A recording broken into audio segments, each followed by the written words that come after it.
This model is a public health model. We want to do what healthcare does.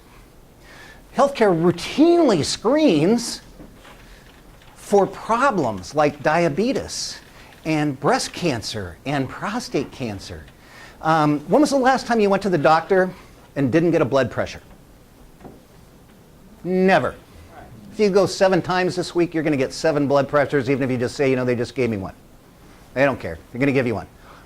Technically, what is a blood pressure? Why do we do that? If it's not good, then they look at something else. Okay, yeah. Yeah, it's a universal screen for hypertension.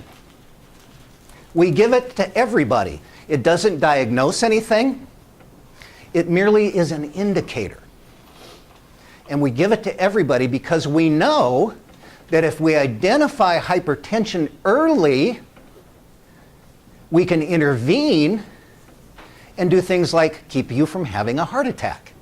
So medicine has taken a completely different approach. It says, wait a minute.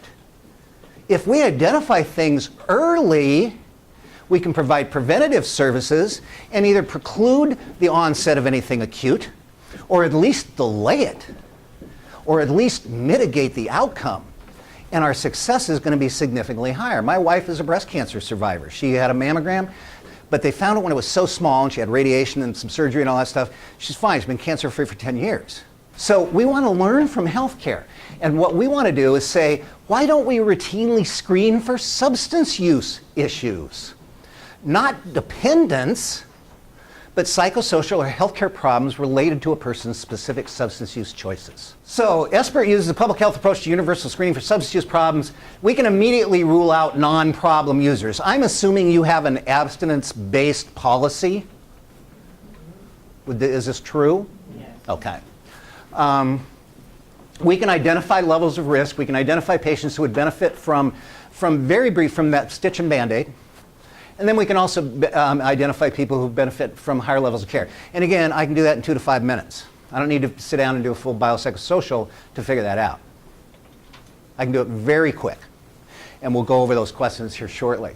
So the moving parts, pretty simple. We don't even have to think about pre-screening, I don't think.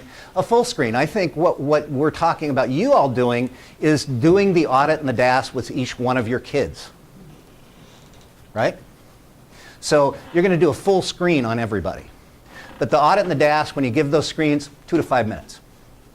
And you'll know what you need to know. Brief intervention. And that's the stuff that, Lee and David will talk about, is how to actually interact with an individual in a way that can really support and motivate them towards positive change, which is obviously the goal. And